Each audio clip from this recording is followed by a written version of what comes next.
Metodología de la coherencia. Aprender pensando, sintiendo y haciendo. Marcela Latorre Robles. Prólogo. Es para mí un honor y una emoción que la magíster en educación Marcela Latorre Robles me solicite escribir el prólogo del libro de su autoría, Metodología de la coherencia, Aprender pensando, sintiendo y haciendo. Un honor que una colega joven y talentosa le solicite presentar este escrito sobre sus experiencias pedagógicas a una educadora casi centenaria. Una emoción porque he seguido de cerca los últimos años el trabajo de la docente Latorre y he podido observar su talento pedagógico, especialmente en la creación de metodologías innovadoras aplicadas en los diferentes niveles de la educación, desde el universitario a la educación inicial, destacándose en esta última aplicando la metodología de la coherencia, aprender pensando, sintiendo y haciendo. Analizando en profundidad estos tres conceptos refrendados por especialistas de diferentes épocas, he considerado importante destacar uno en especial, el que está implícito, el aspecto espiritual, animus o soplo divino, un elemento que gatilla una acción coherente, generando un albor interno que ilumina interiormente a la persona, en este caso el docente, y lo proyecta en el estudiante, identificándose con él, con ella, en una metodología que considera el mundo interno y externo, tanto del estudiante como del educador, logrando generar un aprendizaje integral en el que se piensa, se siente, se hace por interés personal y por vocación, no por las necesidades del mercado. La autora señala que la crisis sanitaria ha obligado a los docentes a profundizar en la relevancia de las relaciones humanas, de lo comunitario, del aprendizaje desde otros ángulos, porque se han debilitado las instancias educativas no formales por el hecho de no asistir a clases de manera presencial, entre otras. La relación intergeneracional de estudiantes de diferentes edades, docentes, funcionarios, familiares y especialmente no sentir la felicidad de disfrutar de juegos, deportes, excursiones, expresión artística, etc., que motivan la interacción con los compañeros y compañeras, vital y trascendente en el desarrollo integral de la persona humana. Según Federico Froebel, 2013, en el juego la vida toma forma de libertad. Es la expresión más profunda de la existencia humana. El juego es el medio por excelencia que relaciona el interior y el mundo exterior del niño. La autora indica que, asimismo, niñas y niños aprenden por imitación y desde la observación de lo que los rodea es que realizan sus juegos. Vygotsky rescata que los infantes toman las experiencias y las transforman. No se limitan en sus juegos a recordar experiencias vividas, sino que las reelaboran creadoramente, combinándolas entre sí y edificando con ellas nuevas realidades acordes con las aficiones y necesidades del propio niño. Por tanto, lo que las personas que enseñan y sus familias muestran como ejemplo es parte de la realidad que ellos experimentan, que traducirán desde la creatividad en sus juegos. Es así como Marcela ha colaborado en modificar lo que se veía como única forma de educación. Todo está moviéndose muy rápido y podemos ver cómo aquello que se creía establecido ya no va más. Los paradigmas que nos regían, que eran como artículos de fe, se han quebrado en mil pedazos y dejaron de existir. Con esta claridad, la torre, cuando llega la pandemia, tiene el valor y el talento de tomar las medidas necesarias para seguir trabajando con sus estudiantes de pedagogía, niños, jóvenes y adolescentes, e inmediatamente empieza a aplicar vía online la metodología de la coherencia, contando con la valentía necesaria para lograrlo. Su instinto pedagógico la insta a buscar un medio con el cual seguir trabajando con sus alumnos y alumnas. Junto con crear nuevas acciones pedagógicas, se ve la necesidad de estudiar e investigar para respaldar sus experiencias. Si bien es cierto, las profesiones y especialidades que muestra su currículum y que incorpora diariamente al trabajo pedagógico Le permiten contar una multiplicidad de recursos en las variadas actividades con las que renueva la metodología y las diversas creaciones educativas, sigue profundizando e investigando. Aunque la educadora considera que las clases presenciales son un aporte invaluable, especialmente para el estudiante, la situación mundial a la que estamos abocados exige tomar decisiones pertinentes que se adecúen a la realidad que se vive. Proyecta clases online para sus estudiantes universitarios y desarrollar, entre otros, el aspecto socioemocional, pero su creatividad se desborda generando atractivos espacios educativos para los más pequeños. Una de sus propuestas son las cartas cuento. En ellas se trabajan distintos contenidos socioemocionales y especialmente el fomento lector. Asimismo, crea los clubes de Marta Cartas, que desarrollan otras habilidades, y las cápsulas educativas, con las que lleva a la práctica la propuesta de la metodología de la coherencia. Una gran dificultad con la que se encuentra el profesional de la educación es el hábito acendrado de los estudiantes por el Internet, que les muestra a youtubers, artistas, deportistas, dibujos animados y otros personajes atractivos para ellos y ellas. Es importante que los niños y niñas puedan distinguir la figura plana de estos personajes y descubran la figura tridimensional de su profesor, de su profesora, que humaniza la pantalla, les entrega conocimientos, atención personal y teje lazos afectivos que unen con hilos invisibles al docente con su estudiante, generando un espacio propicio interno y externo para producir el aprendizaje significativo. Es importante destacar que la metodología de la coherencia es reforzada por la mirada educativa de grandes educadores y especialistas a nivel nacional y mundial. En la ocasión traeré la voz de nuestra prodigiosa Gabriela Mistral, maestra por excelencia, quien señala entre sus principios: la maestra debe enseñar con el gesto, la actitud y la palabra. Debe enseñar en la calle, en el patio y en la escuela.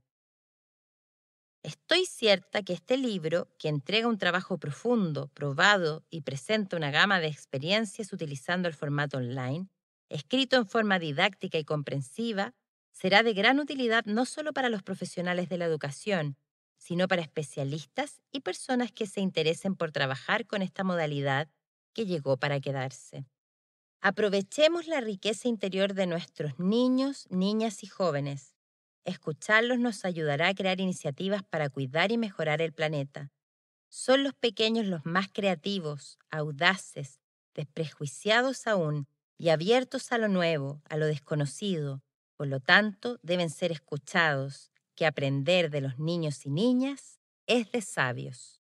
Esther Precht Bañados, educadora de párvulos de la Universidad de Chile, candidata a doctora y magíster de la Universidad Ramon Llull de Barcelona, escritora, especialista en educación emocional, autora de libros y artículos en el ámbito de la educación formal y no formal.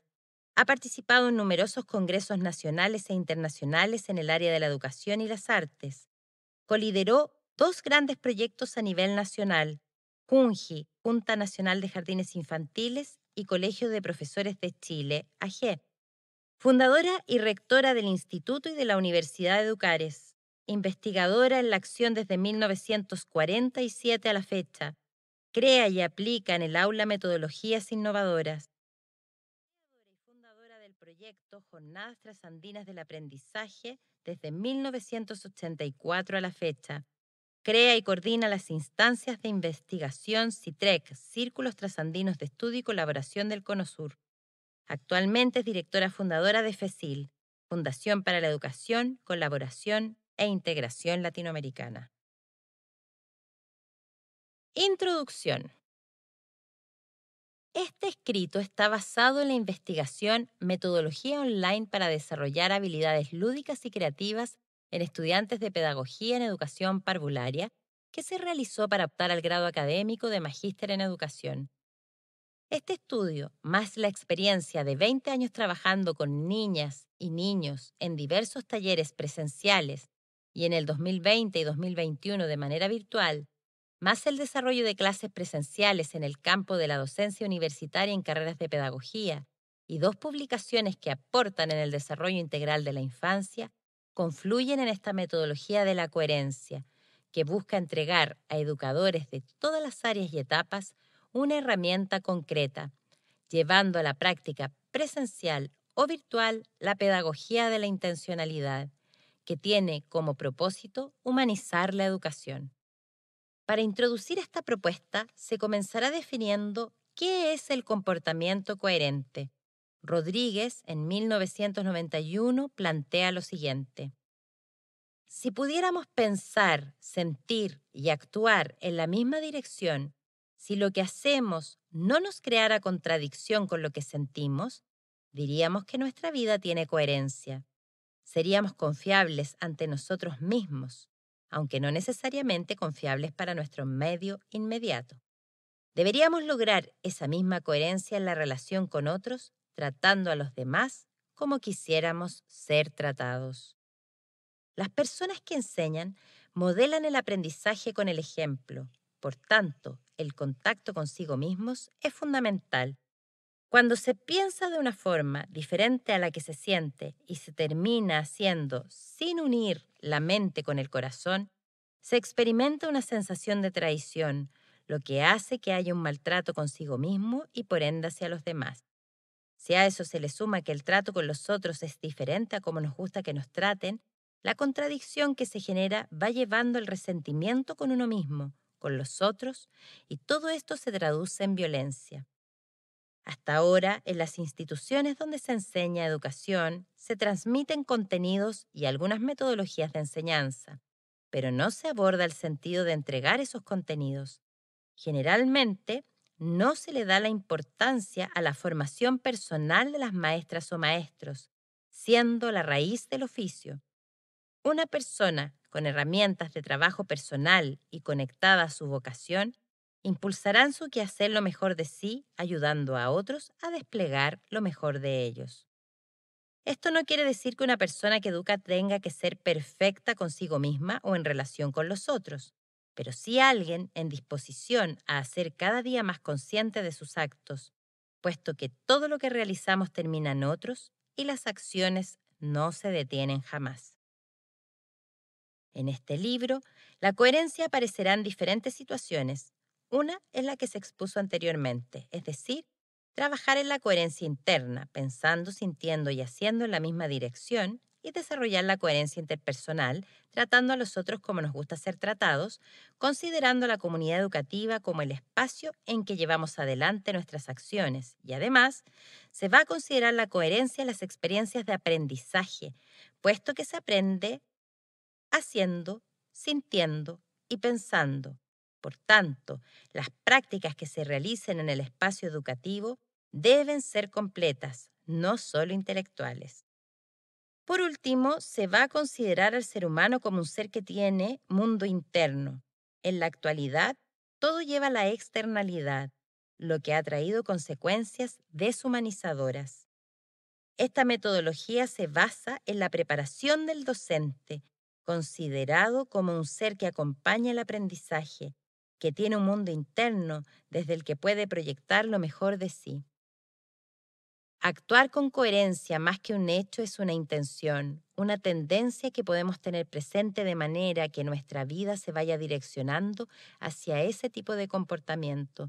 Es claro que únicamente influyendo en ese medio podremos cambiar parte de nuestra situación. Rodríguez, 1991.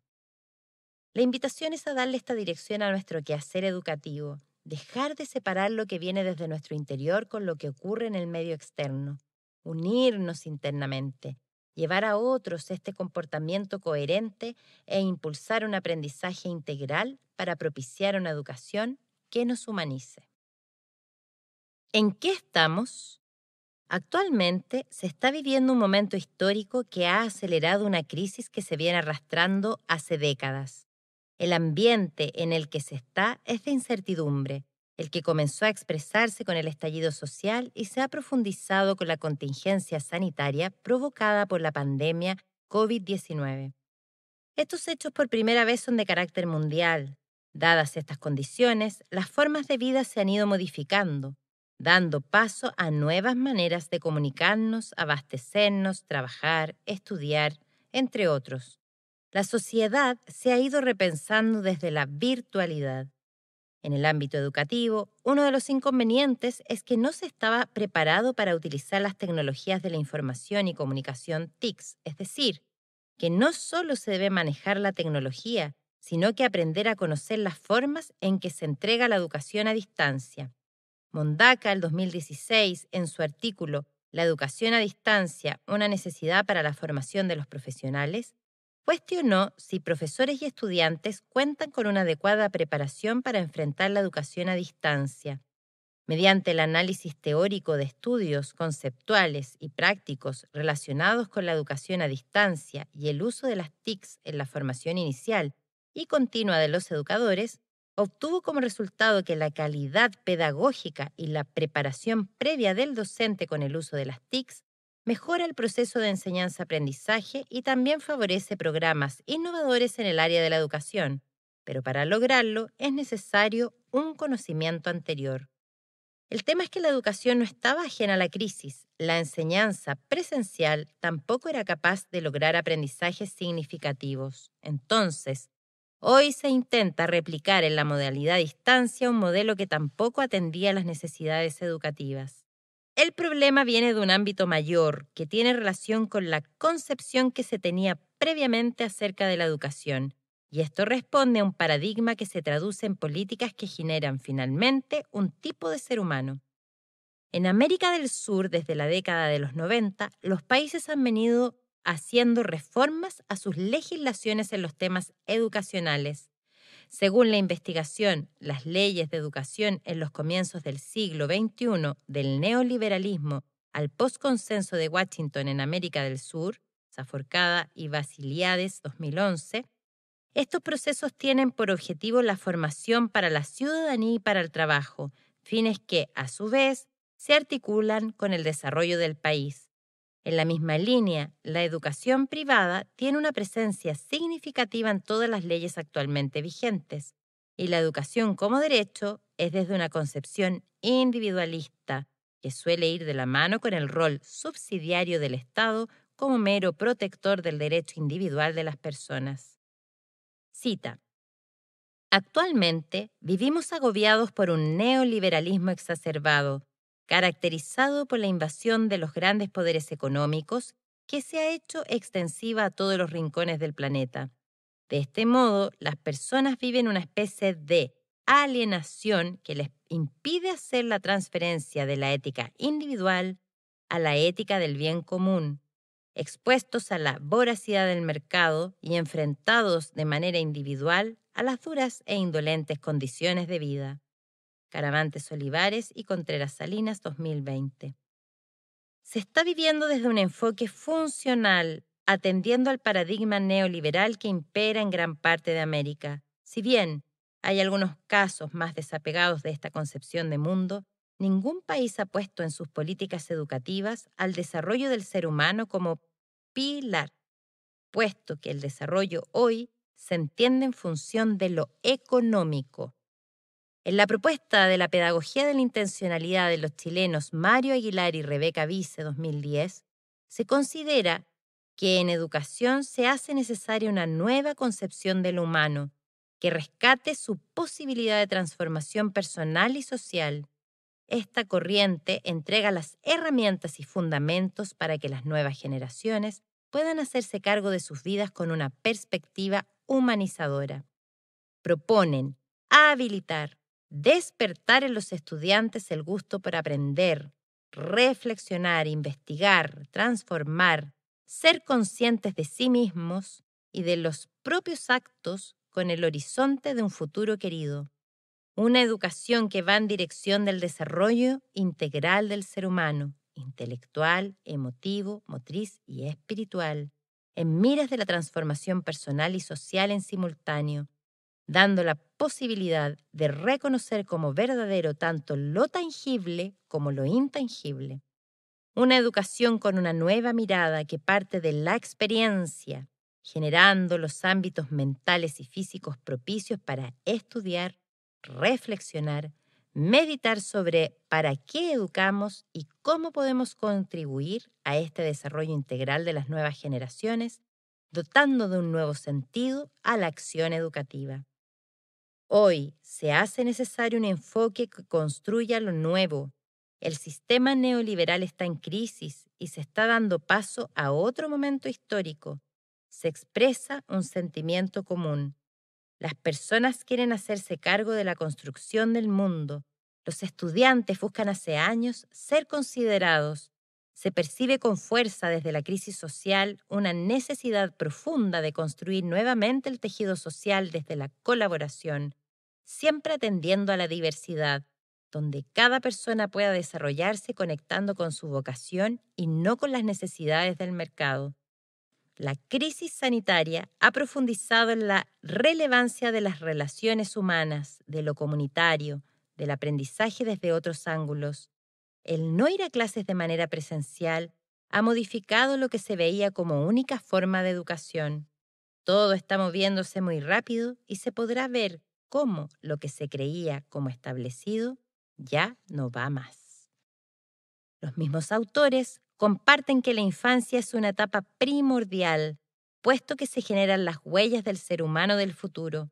Es el momento de su paisaje de formación. Señalan que este es el conjunto de acontecimientos que vive un ser humano desde su nacimiento en relación a un medio, los que se graban no simplemente como dato intelectual, sino fundamentalmente como experiencias, configurando una particular sensibilidad. Aguilar y Vice 2010. Lo que están viviendo hoy va a generar una sensibilidad que construirá el futuro que hoy se percibe como incierto, por lo que no es de menor importancia lo que se les entregue en estos momentos de crisis.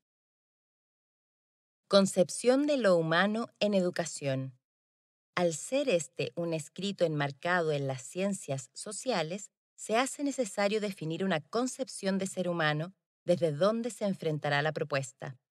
Se ha indicado que se está en un momento histórico donde el paradigma que impera, el sistema neoliberal, no está siendo capaz de dar las respuestas que hoy son ineludibles de abordar. El considerar desde dónde se sitúa la creencia de lo que es lo humano es fundamental. Por ejemplo, si se cree que el ser humano es competitivo, las formas de construir lo social serán desde esta mirada, distinto a si se piensa que es colaborativo. Ortega y Gasset, en su libro Ideas y Creencias, expone en su primer capítulo el título Las ideas se tienen, en las creencias se está, y desarrolla que desde las creencias es que somos de una u otra manera. Incluso define que la creencia nos sostiene, por tanto, el paradigma en donde vivimos no solo influye en nuestro actuar, sino que nos hace ser. El enfoque capitalista en el cual vivimos hoy define lo humano desde el positivismo, que considera que el conocimiento científico es el único válido.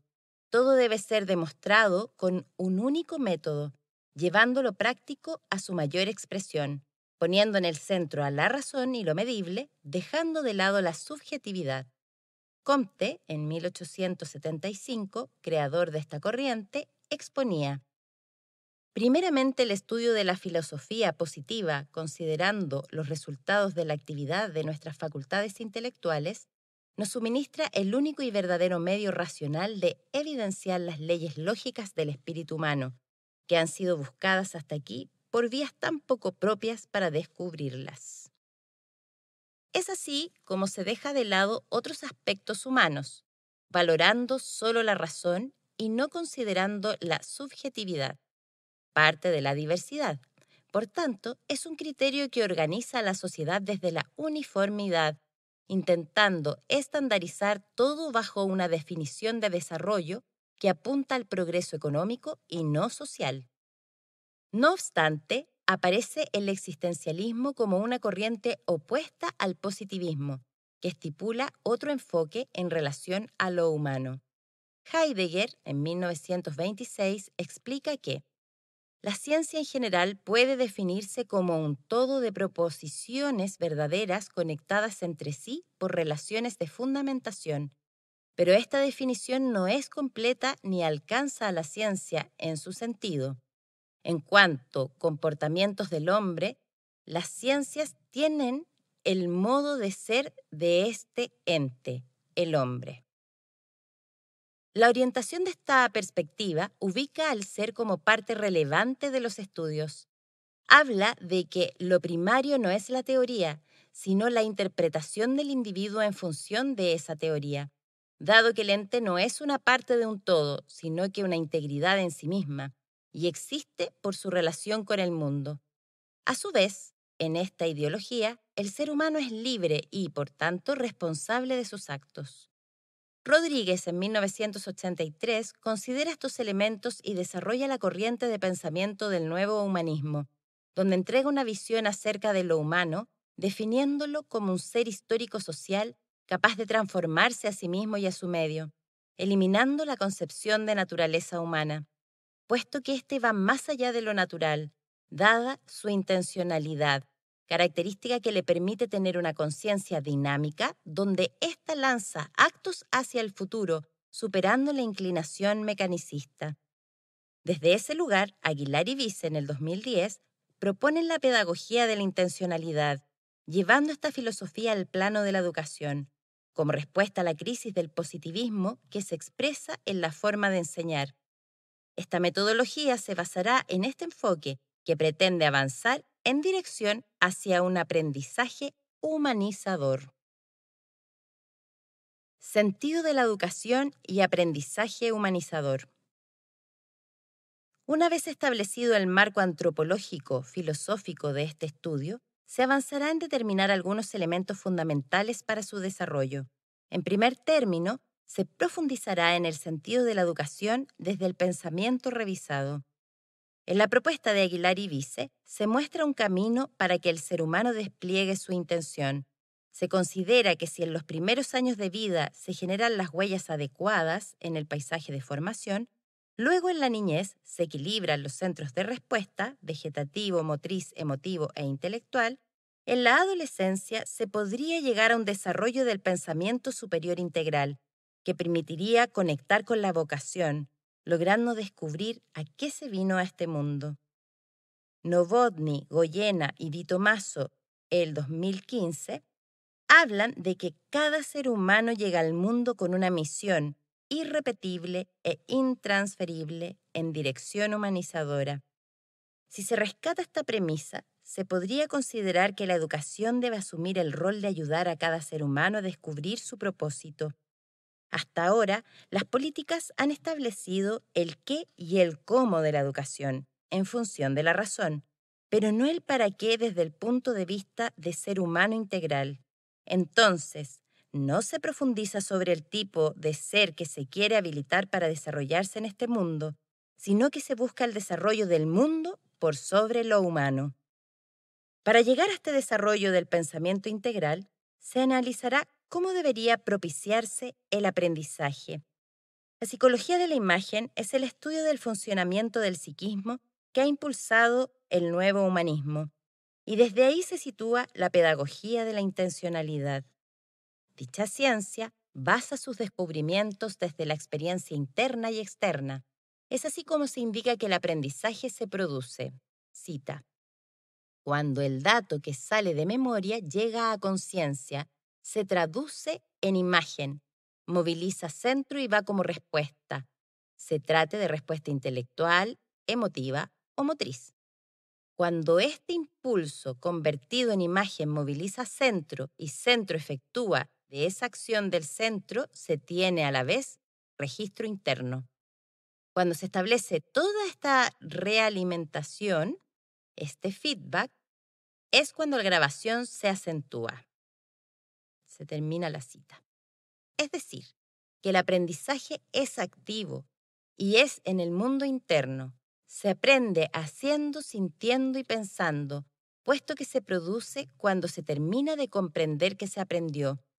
Por esta razón, la externalización de la educación es un error, puesto que se valora un aprendizaje que aún no se ha integrado, buscando resultados inmediatos y calificándolos.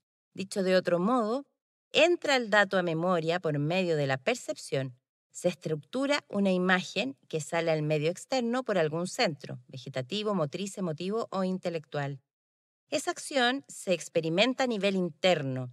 De esta manera, se van teniendo experiencias de acierto y error, las que van modificando el comportamiento, produciendo el aprendizaje, es decir, es un proceso. Cita: no hay aprendizaje, por pequeño que se cumpla solo al contemplar. Aprendes porque algo haces con lo que contemplas y cuanto más haces, más aprendes, ya que según avanzas se modifica tu visión. Rodríguez. Se hace necesario profundizar en los centros de respuesta, puesto que son fundamentales para comprender los tipos humanos y cómo se debería enfrentar la práctica educativa.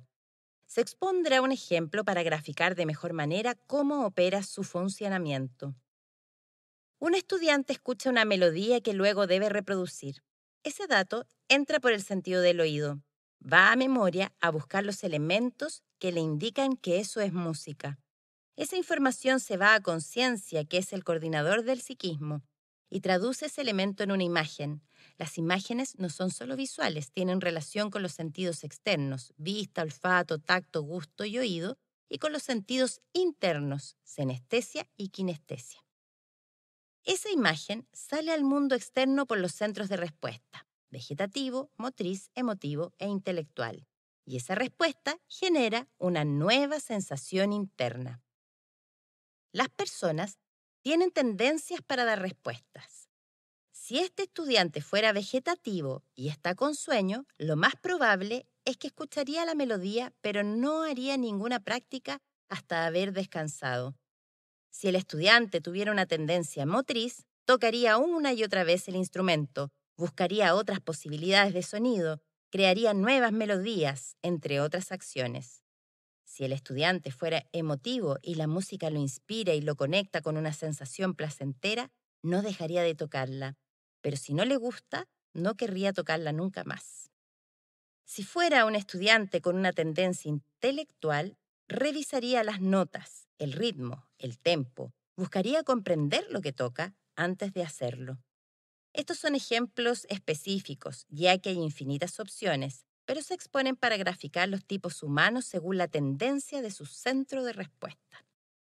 Hay combinaciones de centros y variadas posibilidades más que las mencionadas. Pero en la pedagogía de la intencionalidad se señala que la educación debe aportar en la armonización de los centros de respuesta, es decir, el docente debería propiciar que los estudiantes se habilitaran en los diferentes tipos de respuesta, lo que permitiría el desarrollo integral.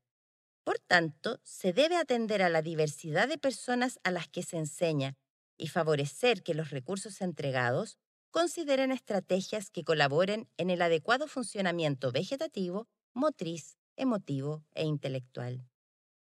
Vygotsky, 2009, aporta el concepto de zona de desarrollo próximo, que se refiere a la distancia que hay entre lo que el niño aprende con sus propias capacidades, que sería el nivel de desarrollo real, y lo que puede llegar a aprender con la ayuda de un adulto o de un compañero más capaz, lo que sería el nivel de desarrollo potencial. Por tanto, el educador es un mediador que puede colaborar en el aprendizaje integral, reforzando la comprensión de los actos de los estudiantes, valorando el error como parte de su táctica, para que puedan ir tomando conciencia de las experiencias, y debe generar las estrategias que consideren los diferentes centros de respuesta. Para que estas condiciones se produzcan, Aguilar y Vice proponen las 5 llaves del aprendizaje, que funcionan como facilitadores para que lo nuevo ocupe su espacio en el psiquismo. Estas son: 1. Aprendizaje y atención. Esta llave se promueve desde la distensión. Con tensión no se puede generar la actitud adecuada para realizar una clase. Además, la persona que enseña debe motivar el interés de los estudiantes. Sin interés, no hay atención. 2. Aprendizaje y buen humor. El clima positivo permite ampliar las zonas cerebrales que participan del aprendizaje y por ende lo hacen más profundo y amplio en sus posibilidades. 3. Aprendizaje y afecto. Las emociones cumplen un rol en la memorización de lo grabado. Cuando se evoca un recuerdo, surgen los estados internos que lo acompañaron. Por ende, una clase que produce sufrimiento queda grabada desde un estado negativo, a diferencia de una clase amable, la que se guarda en memoria con un registro interno positivo. 4. Aprendizaje y ambiente. Se refiere a las atmósferas que se generan en el aula, las relaciones que se propician, el tono, el clima y la sensibilidad. 5. Aprendizaje y diálogo generacional. Se relaciona con cómo se consideran los diferentes paisajes de formación, tanto de la persona que enseña como el de los alumnos, entendiendo las diferencias y habilitando el diálogo desde esa comprensión. En el caso de la primera infancia, estas llaves se complementan con otras características importantes de considerar. En la publicación Experiencias y metodologías de aprendizaje en la acción, el 2019, de autoría propia, en el primer capítulo se realizó un estudio acerca de estas condiciones que deben generarse en los primeros años de vida, para que en el paisaje de formación se produzcan las huellas adecuadas para el desarrollo integral. Ahí se exponen los siguientes elementos: afecto y expresión de las emociones, buen humor y alegría, exploración y movimiento libre, propiciar la tranquilidad interna, juegos, cuentos y actividades artísticas. Estas herramientas colaboran en las experiencias que permiten que el niño o la niña desarrollen una mayor cantidad de conexiones neuronales, estableciendo la base para los futuros aprendizajes.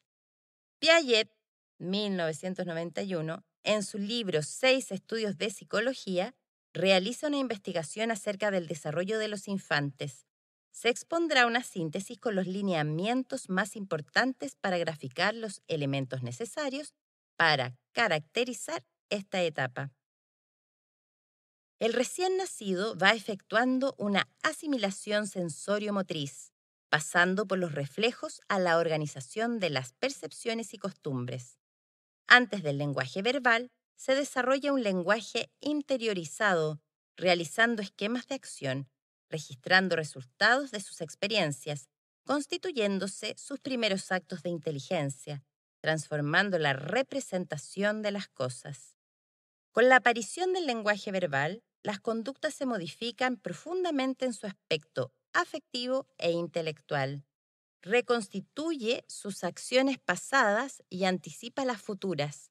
Comienza a socializar mediante la palabra y aparece el pensamiento dicho, pudiendo interiorizar la acción. La pregunta comienza a expresar su pensamiento, entonces se puede rescatar este elemento para propiciar la reflexión y ejecutar lo que Vygotsky señalaba en relación al desarrollo potencial. Por tanto, la creatividad de las personas que acompañan la educación de la primera infancia más la capacidad lúdica son herramientas para avanzar desde el acierto y error hacia el aprendizaje. Siguiendo en esta línea, se profundizará en las habilidades que deberían tener las personas que educan. En el libro Propuesta Curricular de Educación Parvularia desde la voz de sus protagonistas, Araya, Iturriaga y Silva, 2018, se entrevistó a las primeras educadoras chilenas que influyeron en la formación de este oficio. Ellas coinciden en que las personas que enseñan a infantes deben estar comprometidas con su rol, brindar diferentes actividades de aprendizaje acorde con su particularidad, siendo motivadoras, dándole importancia al juego y adaptándolos a la realidad de los niños. Hablan de colocarse en el lugar de los infantes, quererlos y comprenderlos. Para eso la vocación es muy importante. También mencionan la relevancia de trabajar en equipo y con las familias. Su visión de los niños es que no son sujetos inacabados, sino que son personas que requieren de la atención de los adultos, y estos deben indagar sobre sus intereses y necesidades. Todo lo anterior implica tener herramientas que aporten en su desarrollo cognoscitivo, motriz, sensorial, afectivo y sociocultural. Pero no solo en la primera infancia, la dedicación y preparación de las educadoras debe ser amplia y con manejo de diversas áreas. En la actualidad, cuando se escolariza a niñas y niños, se los hace estar sentados la mayor parte del tiempo para trasvasijar datos y el juego, la creatividad y las experiencias ya no son las herramientas empleadas para propiciar el aprendizaje. Según lo que se ha expuesto, se aprende pensando, sintiendo y haciendo. Y abandonar esta integralidad a temprana edad es un error que trae como consecuencia que los infantes pierdan el gusto por aprender. La labor de la persona que enseña es primordial, ya que influyen en la construcción humana. Un instrumento que aporta la capacidad de dar respuestas, en generar atmósferas, propiciar el desenvolvimiento motriz afectivo y expresivo, son los lenguajes artísticos. En las bases curriculares de la educación parvularia pertenecen a un núcleo y tienen como propósito promover la capacidad para expresar la imaginación y las vivencias propias, representar y recrear la realidad mediante diversas elaboraciones originales que hacen los niños y las niñas. Por otra parte, apreciar y disfrutar manifestaciones estéticas presentes en la naturaleza y la cultura. Ministerio de Educación 2018. Cita. La escuela primaria es precisamente el tiempo, la estación y la posada de conservar, de tolerar, de crecer y agrandar y nutrir, eso profundo y baladí, semillas negras, y que echan luces y que llaman imaginación. Mistral 2017. La poetisa chilena, profesora de vocación, consideraba que la educación era arte. Decía que el maestro era un sustentador de la gracia y que para que las niñas y niños lograran sacar lo que tienen dentro, la sala debía estar caldeada de confianza.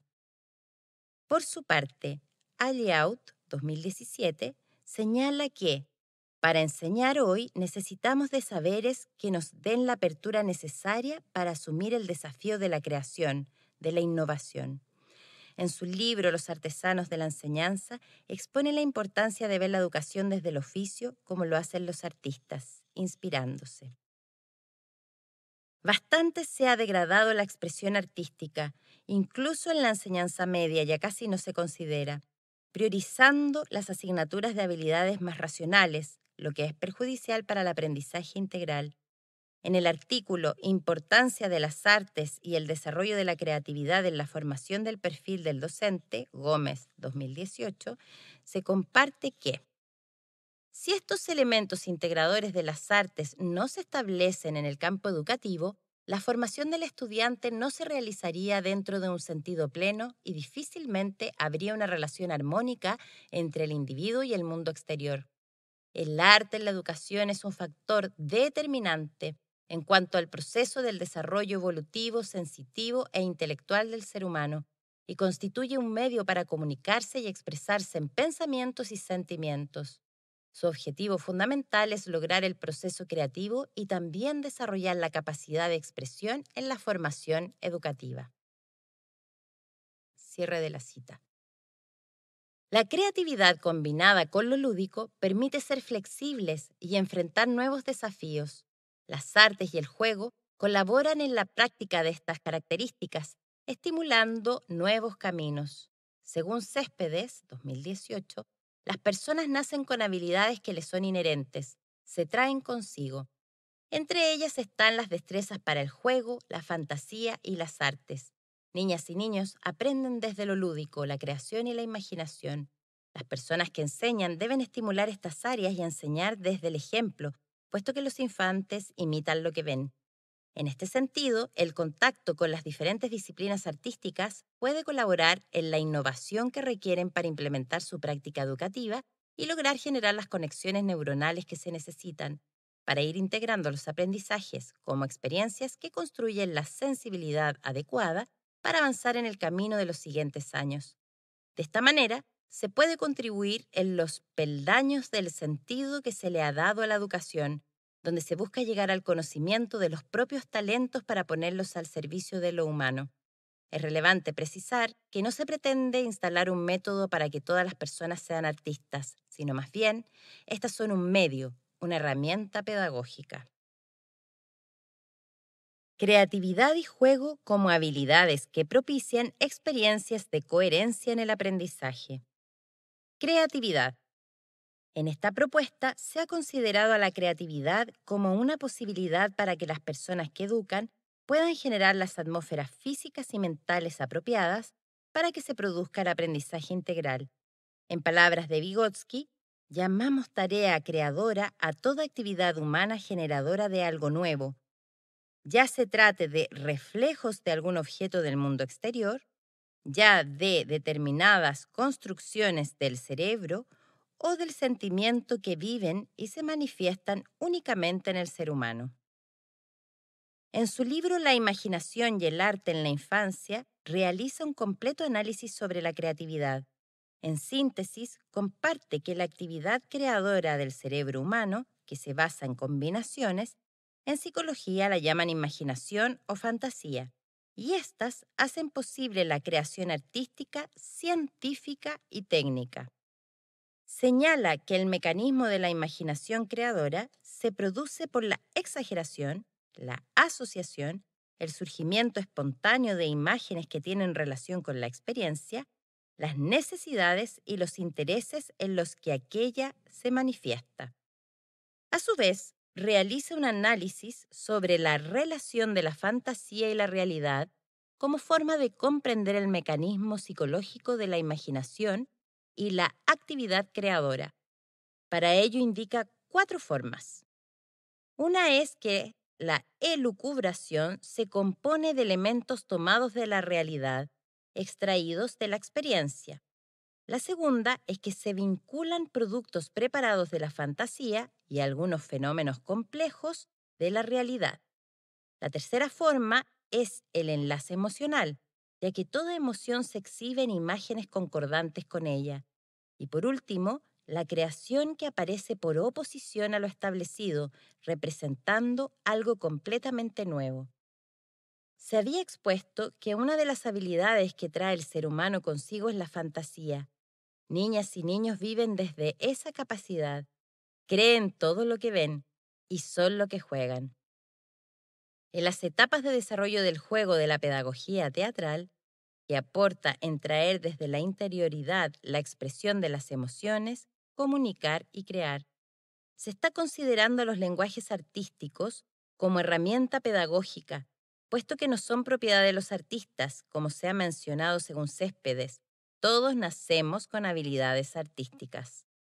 La inspiración no es a voluntad, pero se pueden generar las condiciones para que se produzca, y cuando ocurre, viene una gran carga afectiva que permite crear. Los educadores pueden aportar en generar esas condiciones, un ambiente que inspire, donde en conjunto estudiantes y docentes lleguen más allá de los contenidos. En diferentes taxonomías, Bloom y Anderson, Marzano y Kendall y Biggs, la capacidad creativa está en los niveles más altos, porque ahí la conciencia no solo es capaz de recordar, comprender, aplicar, analizar y evaluar. Esta puede llegar a unir y asociar con otros contenidos, organizando estrategias, resolviendo problemas, realizando desafíos y haciendo nuevos aportes. Las niñas y niños solucionan inconvenientes desde pequeños. Por ejemplo, un bebé es capaz de crear estrategias para acercar algo a él, o para salir de su cuna, o incluso para que un adulto comprenda lo que él quiere, sin necesidad de hablarle. Se tiene la creencia de que los adultos con estudios pueden llegar a niveles cognitivos superiores. Sin embargo, es en la primera infancia donde se tiene la mayor cantidad de neuronas y según las experiencias que se vivan en esa etapa, mayores son las conexiones que se pueden llegar a hacer. El problema es cuando se ingresa a la educación formal, donde no se entregan posibilidades diversas, atrofiando la creatividad, como menciona Robinson, 2006, en su charla Las escuelas matan la creatividad.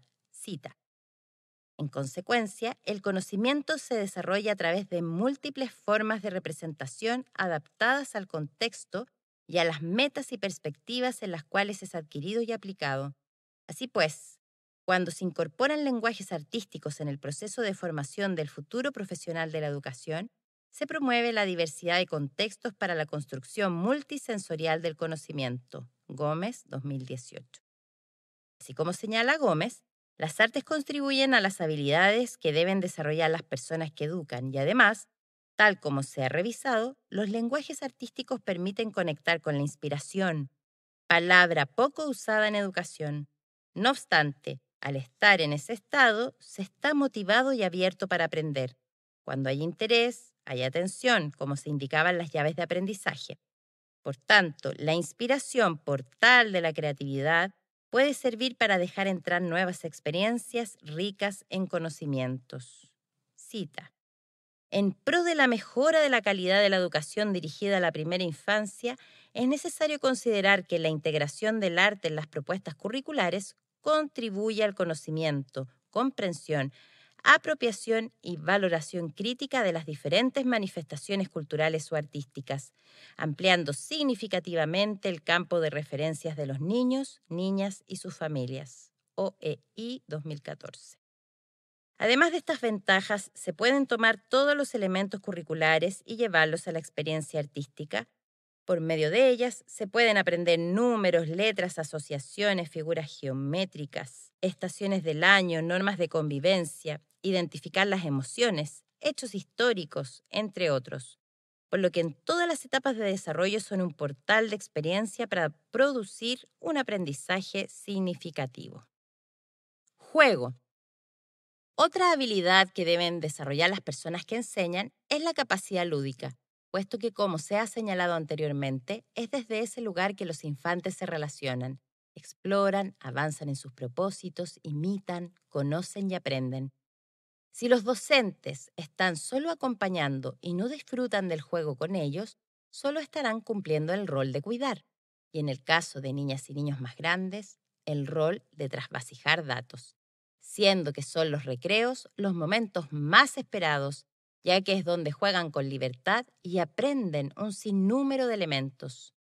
El rol que se había definido en cuanto a que el educador es un mediador que colabora en el aprendizaje integral, que estimula la comprensión de las acciones, que valora el acierto y el error, aportando en que los estudiantes tengan conciencia de sus experiencias, es un rol que requiere una actitud lúdica.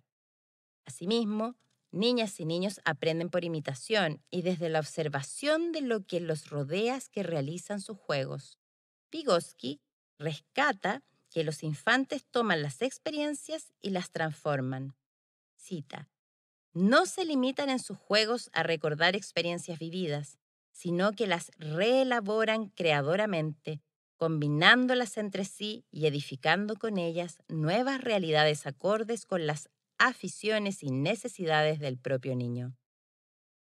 Por tanto, lo que las personas que enseñan y sus familias muestran como ejemplo es parte de la realidad que ellos experimentan, que traducirán desde la creatividad en sus juegos.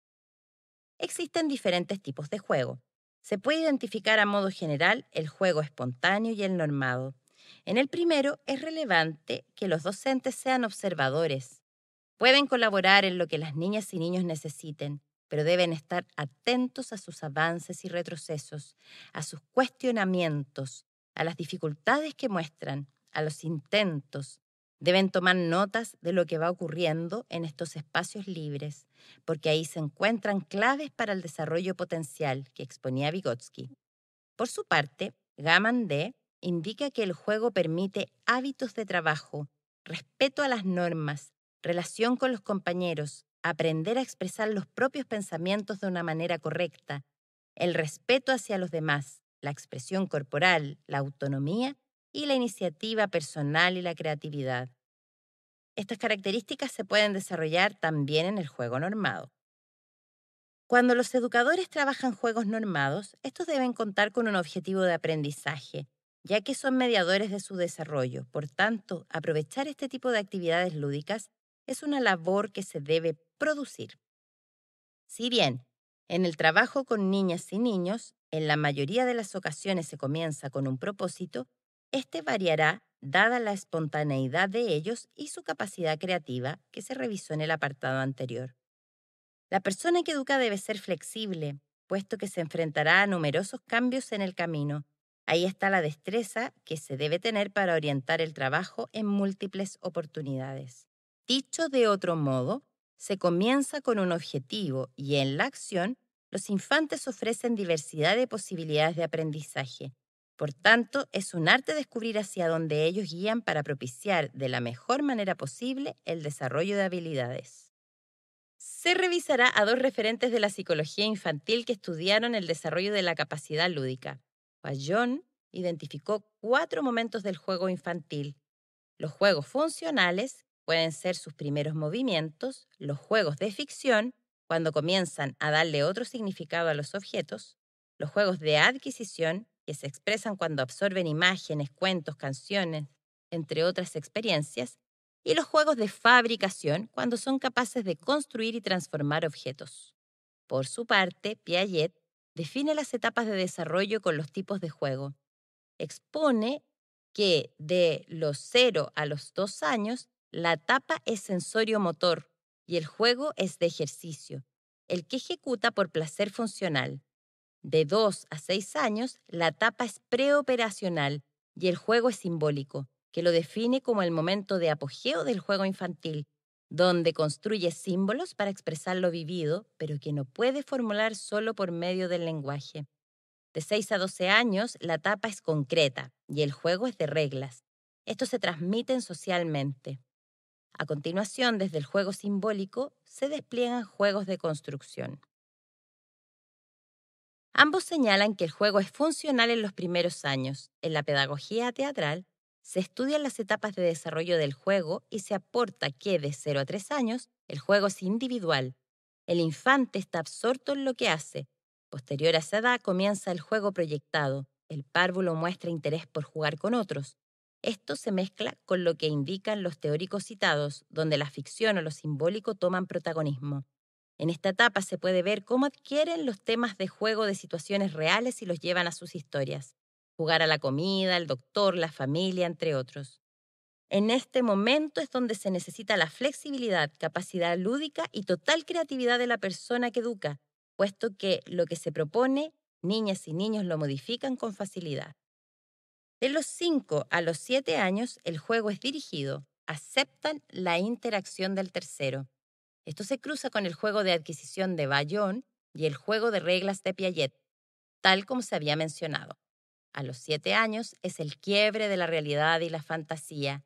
Es en este instante en que se comienza a comprender lo que es la representación y cómo coinciden los autores revisados, desarrollan construcciones lúdicas.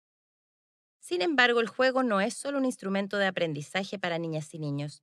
La educación se ha ido volviendo cada vez más seria, dada su característica pragmática, donde la razón es el centro, dejando de lado lo que pasa con el resto del cuerpo. Llevar actividades lúdicas a las aulas o a los espacios virtuales educativos puede servir de activadores de las llaves de aprendizaje. Según Rajadel, 2001, el juego potencia el desarrollo de habilidades infinitamente diversas, superan las fronteras de edad, de nivel social y cultural, de etnia, de capacidad mental, facilitan el desarrollo de principios didácticos como la comunicación, socialización, acción, intuición y creatividad. A su vez, Precht 2016, indica que las actividades lúdicas son parte del desarrollo del ser humano desde la vida intrauterina a la vejez. Cita: el juego permite relacionarse, crecer con alegría y armonía. También aporta habilidades y experiencias necesarias para llegar a ser persona autónoma y consciente del entorno en que vive. Nos prepara para ser espectador y actor en nuestra existencia. Asimismo, para ser flexible a los cambios y capaces de contribuir al proceso de construir, cimentar, dirigir comunidades y países con sociedades más justas y humanas. Cierre de la cita.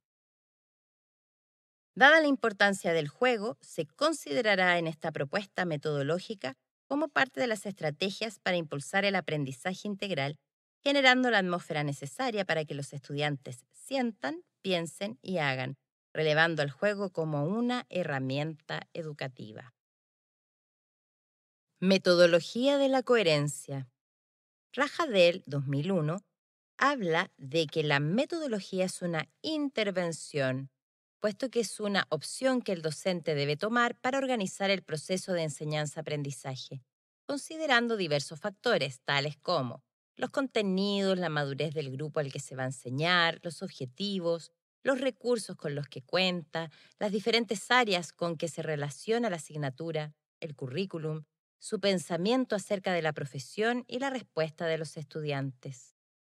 Para realizar esta intervención, debe planificar las estrategias que le permitan cumplir sus propósitos por medio de actividades y materiales en un espacio y tiempo determinados.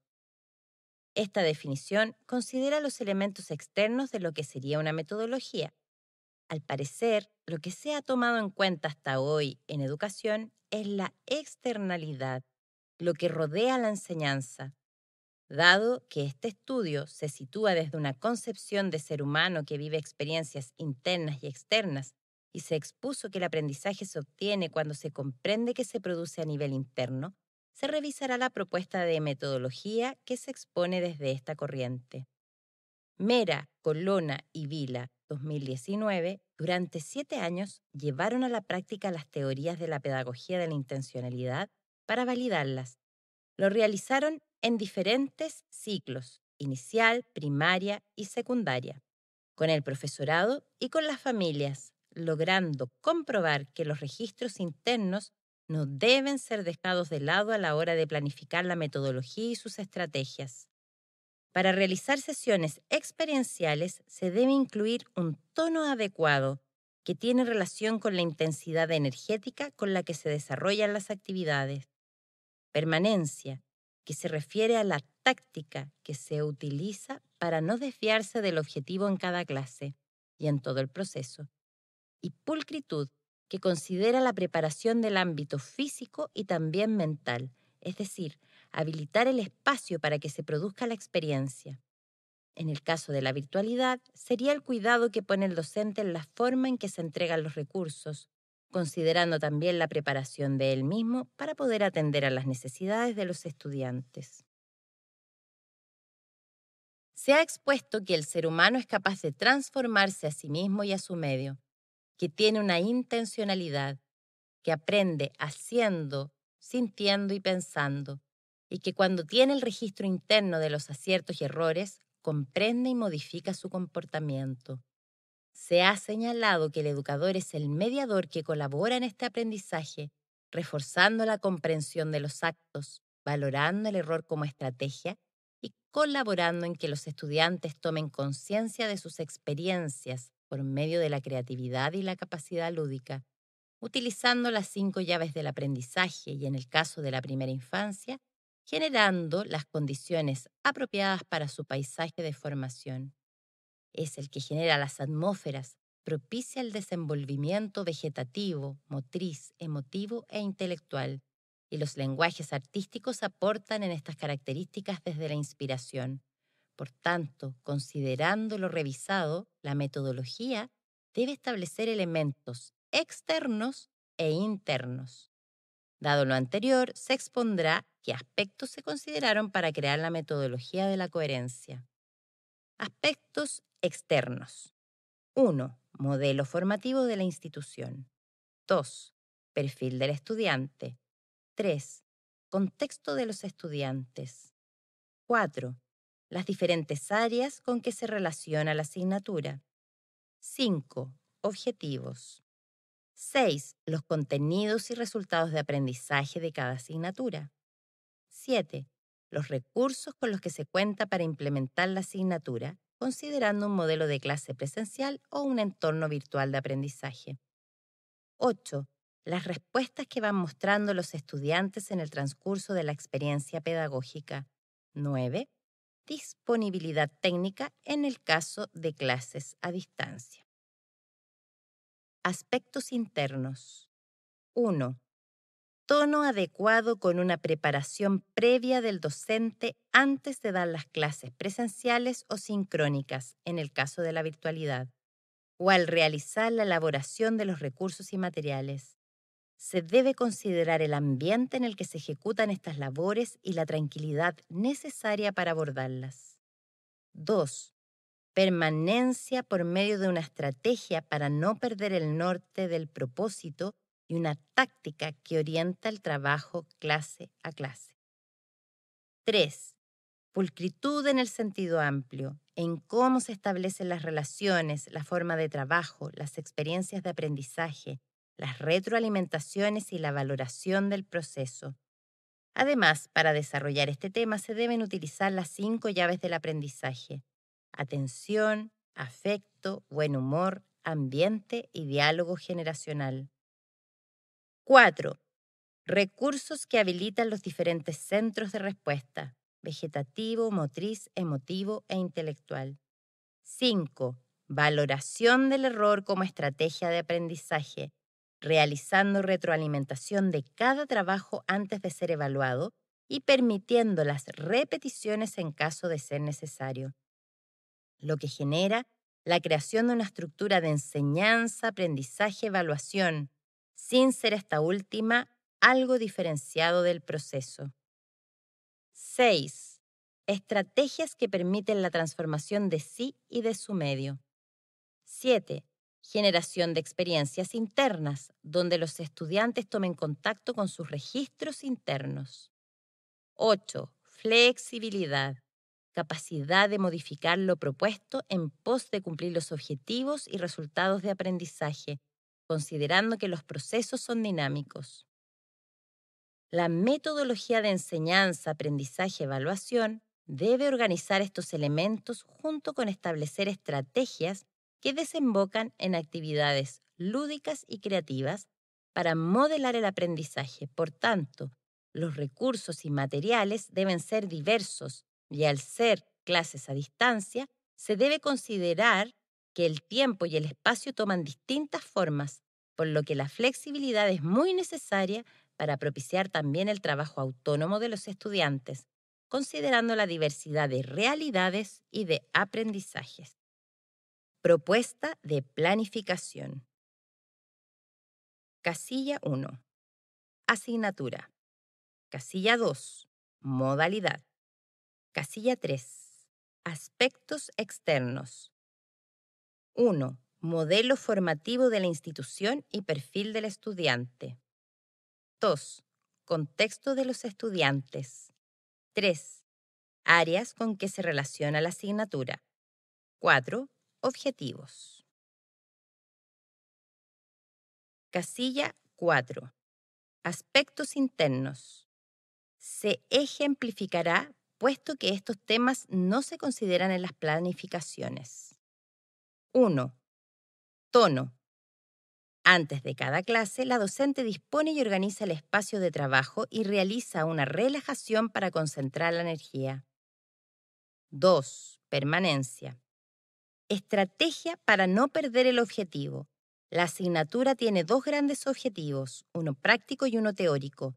Ambos se complementan y se trabajan desde la primera clase, concluyendo en los exámenes teórico y práctico. Táctica.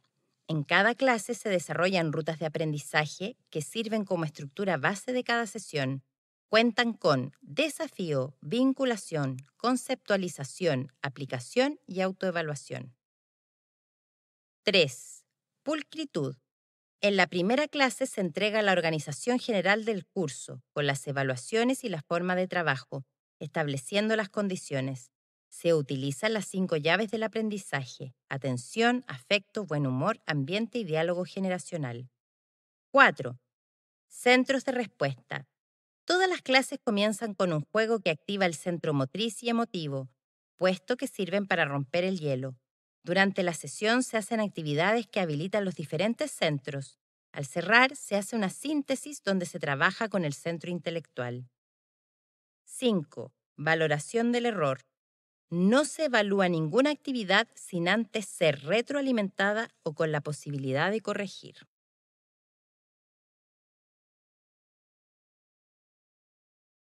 Ejemplo de una clase. Casilla 1. Unidad: las vocales. Contenidos de aprendizaje. Letra A. Casilla 2. Resultados de aprendizaje. Dibuja la letra A. Casilla 3. Estrategias formativas y centros de respuesta.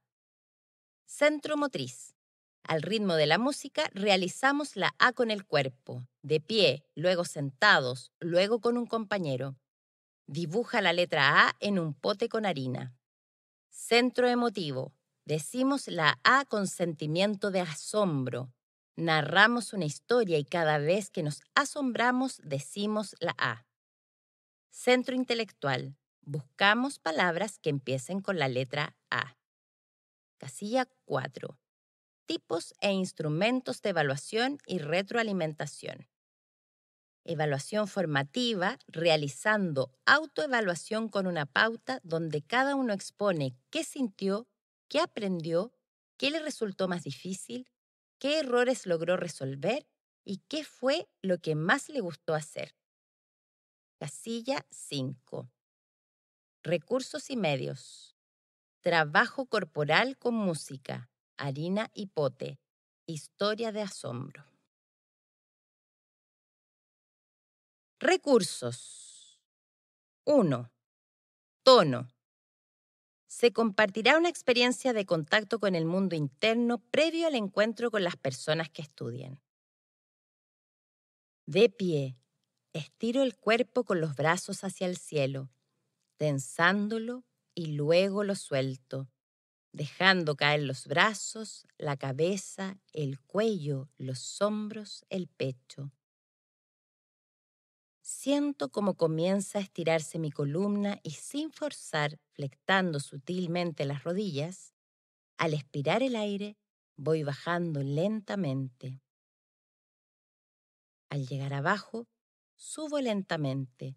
Lo último que sube es la cabeza, poniendo atención en la respiración. Me siento en la orilla de una silla con la espalda recta. Siento los músculos que están tensos. Los aprieto más y luego los suelto. Respiro llevando el aire a mi estómago, llenándolo de aire y subiendo el aire a mi pecho y a la parte alta del tronco. Repito 3 veces. Siento mi frente y la suelto con una sensación de suavidad que baja por mis ojos al mismo tiempo. Luego por las mejillas, el mentón, el cuello por adelante. Y se abren 2 líneas paralelas que van hacia mi cuello, hombros, brazos, manos y dedos de las manos, siempre soltando y relajando. Siento nuevamente mi frente, los ojos, la nariz, la boca, el cuello por adelante, el pecho y relajo hasta el final del tronco.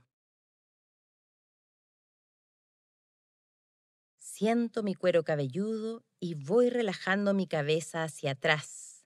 Suelto la espalda, los glúteos, las piernas, los pies y los dedos de los pies. Siento mis ojos por dentro y los suavizo, relajando hacia adentro de mi cabeza, bajando hacia la garganta, los pulmones, el estómago, las vísceras, relajando y soltando mi cuerpo por dentro. Siento mi cuero cabelludo, más abajo la dureza del cráneo, más abajo el cerebro. Todo lo suavizo sintiendo una sensación algodonosa que aliviana mi cabeza por dentro.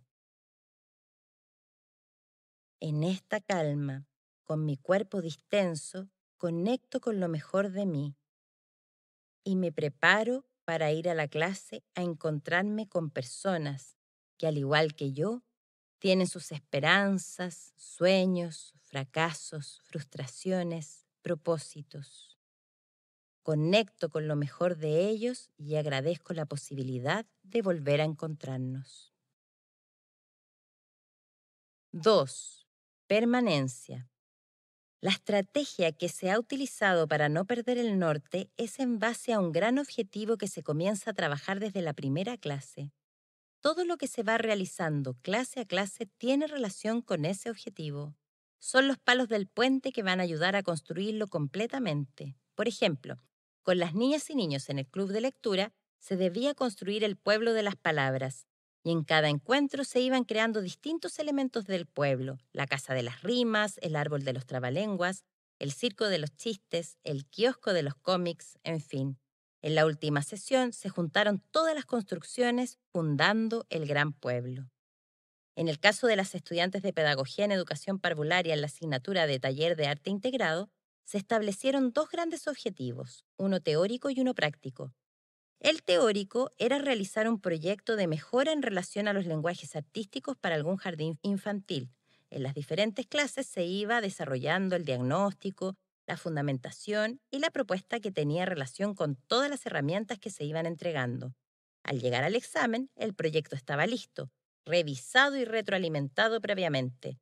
Por tanto, sus trabajos eran de excelencia. El objetivo práctico era terminar con un cuento que tuviera los elementos vistos en clases. En cada sesión se iban practicando los diferentes recursos para desarrollar su creatividad, la fantasía, la unión de las artes para integrarlas en sus prácticas pedagógicas, en fin. En el examen práctico, su puesta en escena era completa.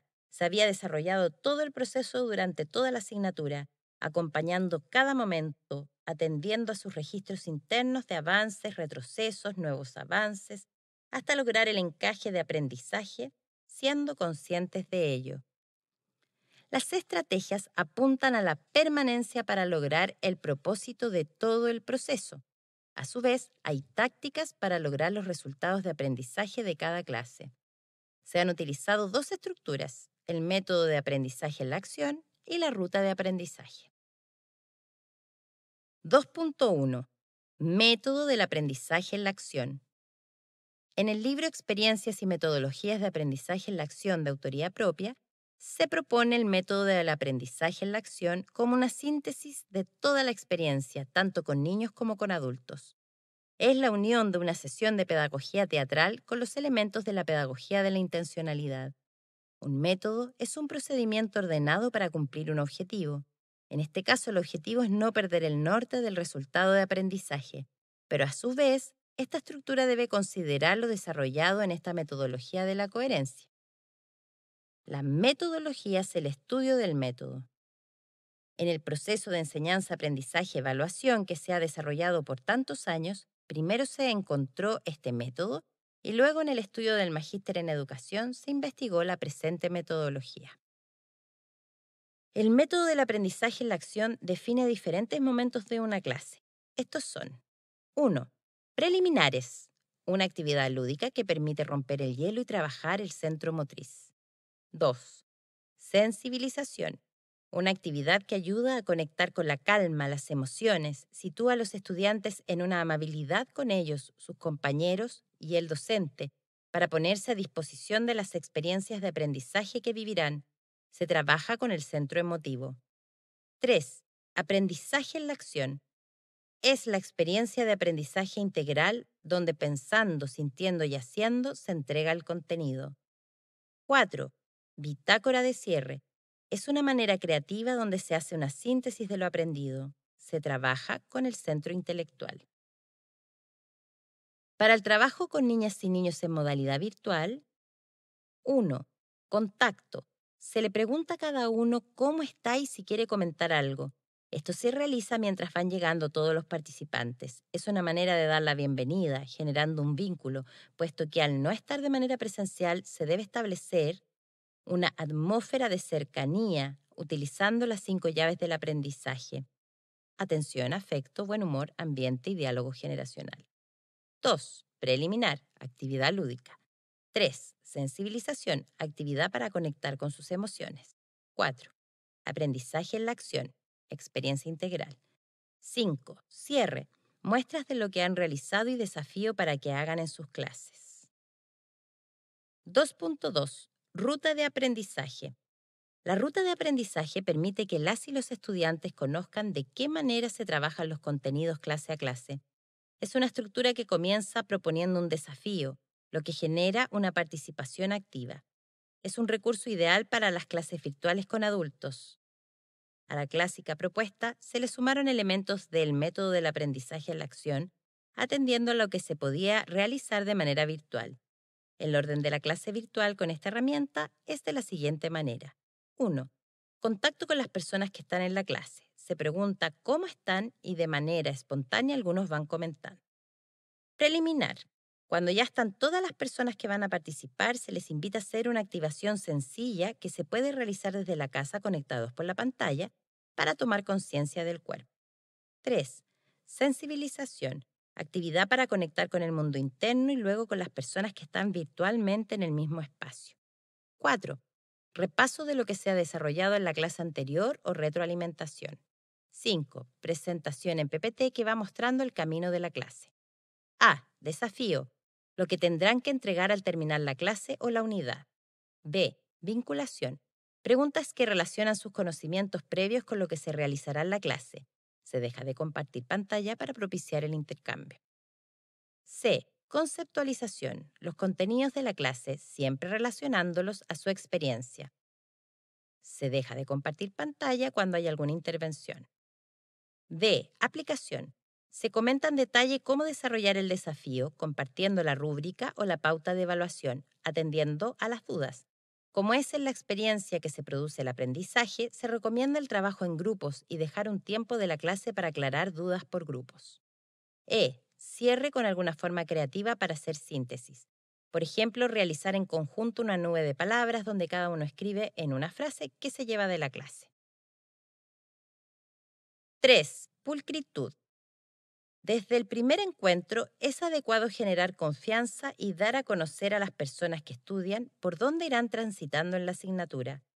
La condición de origen establece el tipo de relación y el vínculo que se irá desarrollando. Así es que la primera clase es la base y debe considerar las 5 llaves del aprendizaje para propiciar las atmósferas necesarias para el trabajo. Atención, afecto, buen humor, ambiente y diálogo generacional. Es recomendable preparar un material donde se compartan las condiciones del curso.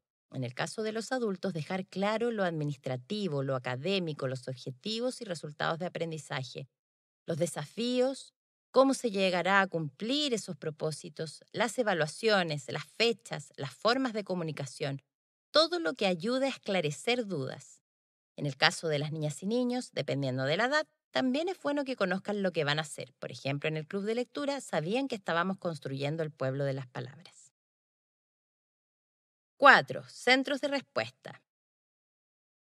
Durante la clase es recomendable ir pasando por los diferentes centros de respuesta. De esta manera, se atienden los diversos tipos humanos y sus necesidades de aprendizaje. Cuando se revisó la permanencia, se expusieron diferentes formas de ir construyendo una clase. En general, se comienza con un juego, luego una sensibilización y desde ahí se entrega el contenido. Ojalá también utilizando estrategias que permitan que los participantes vivan una experiencia integral para posteriormente sintetizar e integrar. En el caso de las clases presenciales, existen variados juegos para activar. Idealmente, el círculo es una forma adecuada para realizarlos. Así, se toma contacto con el conjunto de participantes.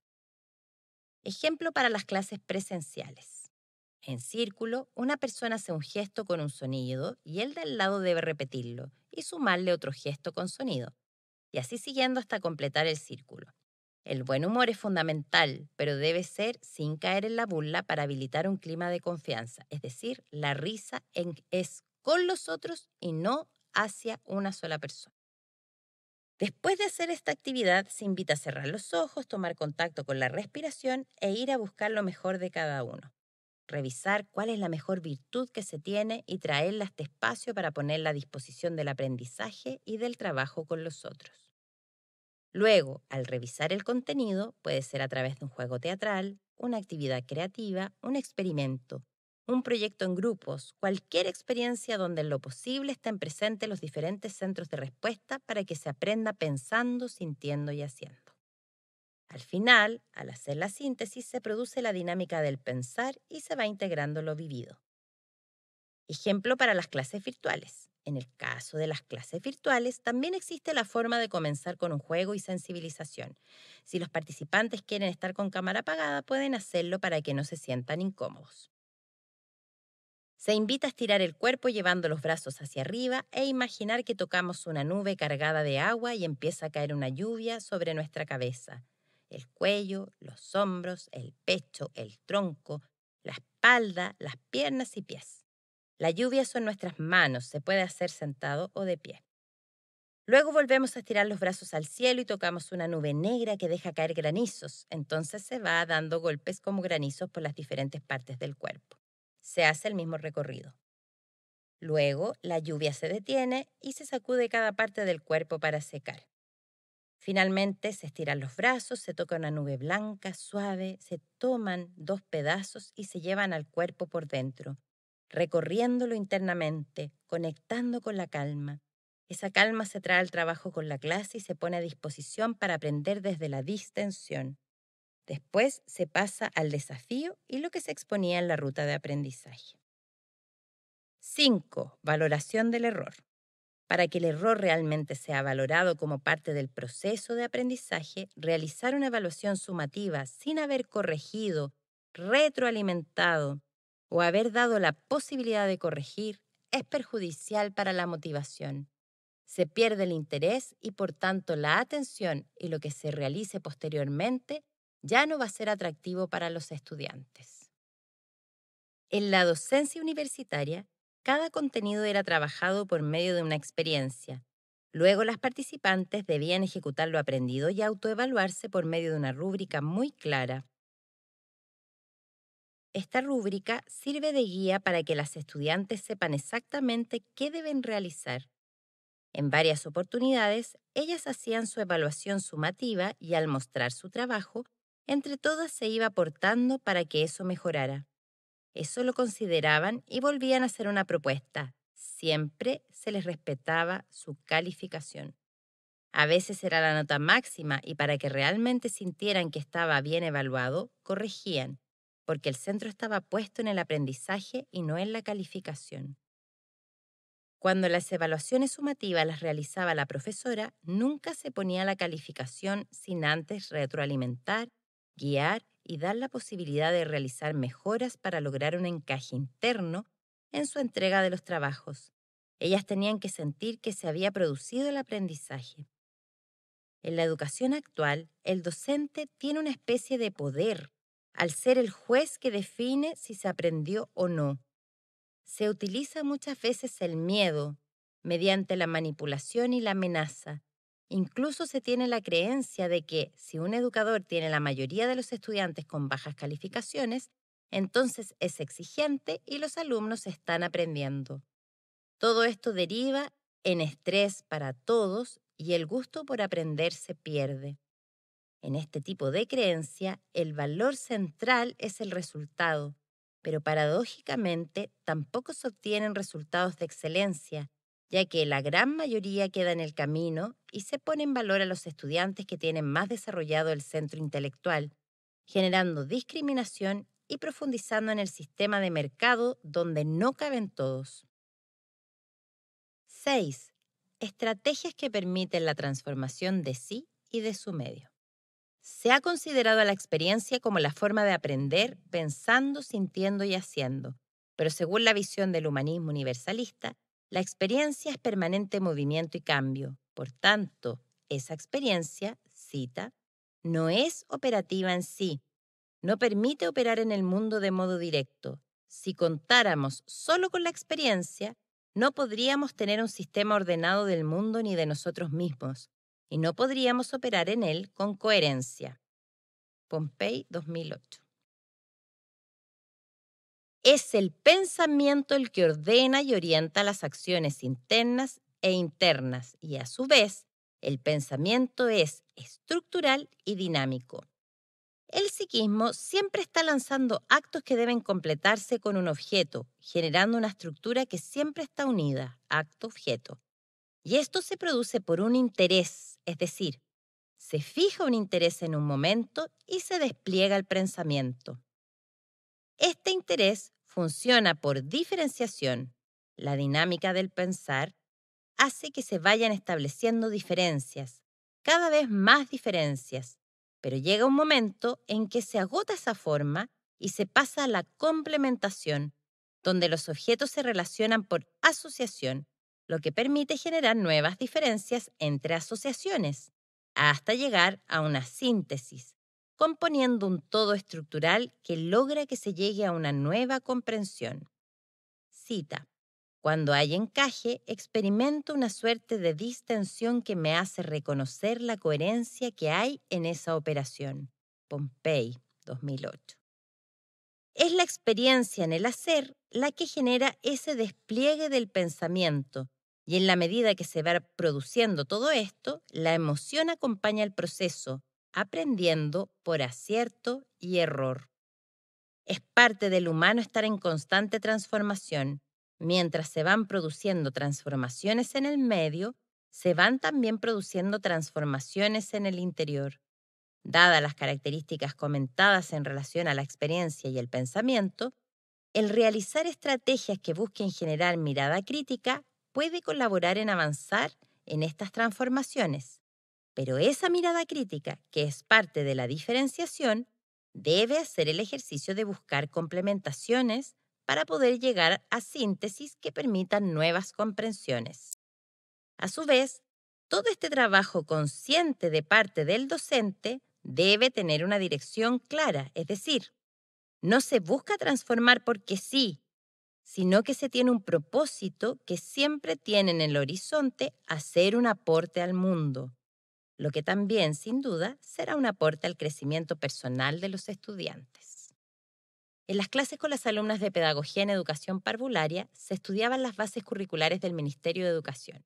Entonces, en grupos, el ejercicio era jugar a ser especialistas en el tema, ya que se hacía casi al final del curso, y revisar con mirada crítica lo establecido, modificando, eliminando o reforzando lo que había, creando elementos nuevos. Primero, diferenciaban lo que había con sus conocimientos. Luego complementaban y por último hacían un nuevo aporte como síntesis, lo que presentaban en un programa de televisión estilo debate para hacer más significativa la experiencia de aprendizaje.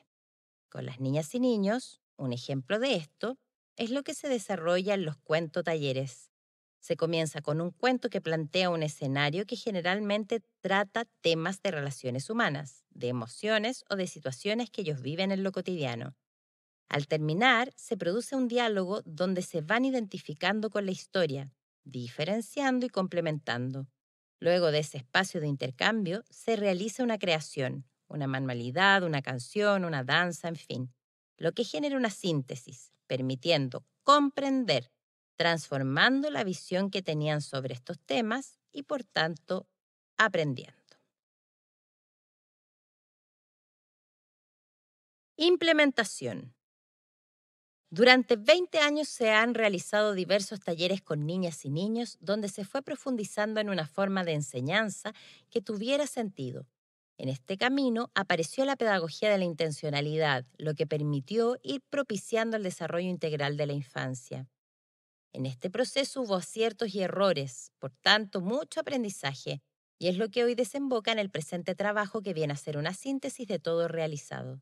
Además, hace 5 años, en la experiencia como docente universitaria en carreras relacionadas a la pedagogía, se ha ido llevando la coherencia en el aprendizaje, modelando la enseñanza desde las vivencias que se fueron integrando con los infantes. Al comienzo hubo variados intentos, no fue fácil, pero se fue logrando estructurar lo que fue funcionando, hasta obtener una metodología que permitiera llevar adelante los propósitos de la pedagogía de la intencionalidad. Lo anteriormente expuesto corresponde al trabajo realizado en modalidad presencial. Los detalles se pueden encontrar en el libro Experiencias y metodologías de aprendizaje en la acción de autoría propia, donde se comentan los descubrimientos y se van entregando diversas síntesis. A modo de conclusión de esos procesos, es que se refuerza que el rol de la persona que enseña es acompañar, habilitar, generar atmósferas, condiciones, facilitar, valorar el acierto y el error, pero por sobre todo, colaborar en que la educación sea una puerta para que cada ser humano conecte con lo mejor de sí y con su vocación. Para lograrlo, el educador debe también conectar con ella. Además de tener el conocimiento pedagógico, se necesita personas que intencionen una búsqueda humana en ellos y en el mundo, y que desarrollen habilidades lúdicas y creativas para dar respuestas adecuadas en las diferentes vicisitudes que trae la labor educativa en contextos humanos dinámicos, que siempre van poniendo a prueba la capacidad de dar respuesta. Síntesis de la investigación-acción con estudiantes de educación. Este estudio buscó contribuir a la formación docente de estudiantes de pedagogía que trabajarán con la primera infancia, destacando la creatividad y el juego como herramientas elementales para propiciar el aprendizaje de niñas y niños. En las clases presenciales, las metodologías utilizadas habilitan estas capacidades, en especial en las asignaturas prácticas, pero en el contexto de crisis sanitaria que se estaba atravesando, se tuvo que desplazar la enseñanza-aprendizaje al campo virtual, lo que obligó a los docentes a buscar otras estrategias que permitieran entregar experiencias que no dejaran de lado las habilidades básicas que deben desarrollar alumnas que se enfrentarán al acompañamiento pedagógico de la infancia. Mediante la transformación de la concepción que se tiene sobre el aprendizaje desde el paradigma sociocrítico, se implementó una metodología que consideró elementos internos y externos para lograr el objetivo del estudio, generando un método que permitió desarrollar la capacidad lúdica y creativa de estudiantes de educación parvularia, lo que se pudo comprobar en la investigación-acción utilizando un enfoque mixto donde por medio de la observación, realizando registro anecdótico, y las respuestas de las alumnas en una encuesta en línea, se logró rescatar los elementos necesarios para evaluar. El trabajo se desarrolló durante el año 2020. El primer semestre se utilizó la metodología propuesta en la asignatura de taller de arte integrado y el segundo semestre en la asignatura de expresión corporal y motricidad humana en el contexto de pandemia, lo que permitió abordar de forma virtual los contenidos y las estrategias de aprendizaje, aprovechando la oportunidad para crear una metodología 100% a distancia, considerando los recursos tecnológicos para relevar a la creatividad y el juego como herramientas de aprendizaje. Ambas experiencias se implementaron con estudiantes que pertenecen al programa que se desarrolla en las ciudades de Temuco y Osorno. No obstante, al ser en modalidad online, las alumnas se encontraron en diferentes localidades, ya sean sectores rurales o urbanos, lo que significó un mayor desafío, puesto que la conexión no siempre estuvo a favor, por lo que la flexibilidad y el trabajo autónomo fueron elementos esenciales a la hora de planificar la metodología. La teoría que sustentó esta tesis permitió orientar desde dónde se consideró la concepción de ser humano, que enmarcó la investigación, entregándole un sentido integral a la educación, lo que generó un tipo de aprendizaje apropiado que se desprendió de ese sentido y se pudieron establecer las condiciones que se deben habilitar para el trabajo con futuras educadoras. Se creó una metodología que buscó no solo hacer una clase virtual, sino que realizar un aporte en la construcción de una sociedad que ubica en el centro al individuo. En el caso de la primera asignatura donde se realizó la experiencia, la comunicación con las estudiantes fue fluida.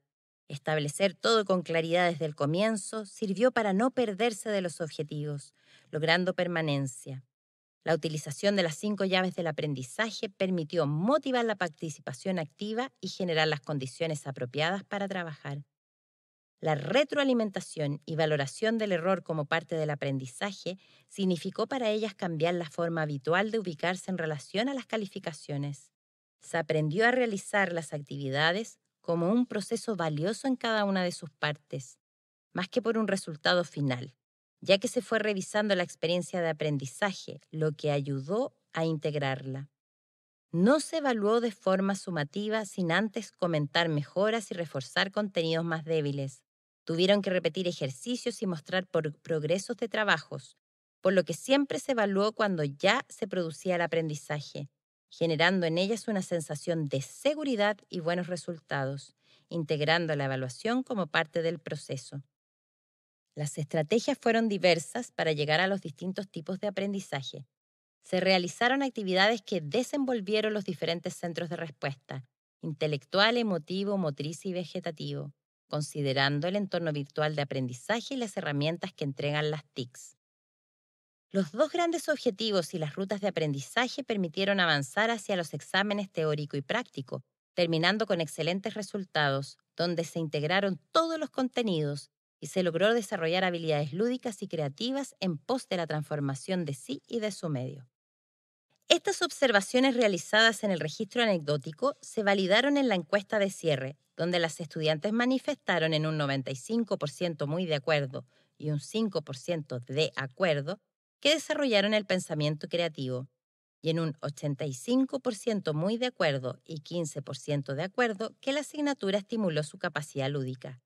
Además de considerar en un 95% muy de acuerdo y un 5% de acuerdo que las retroalimentaciones y la posibilidad de corregir errores les permitió comprender mejor. Si bien la primera asignatura era diferente a la segunda, la metodología funcionó de manera apropiada.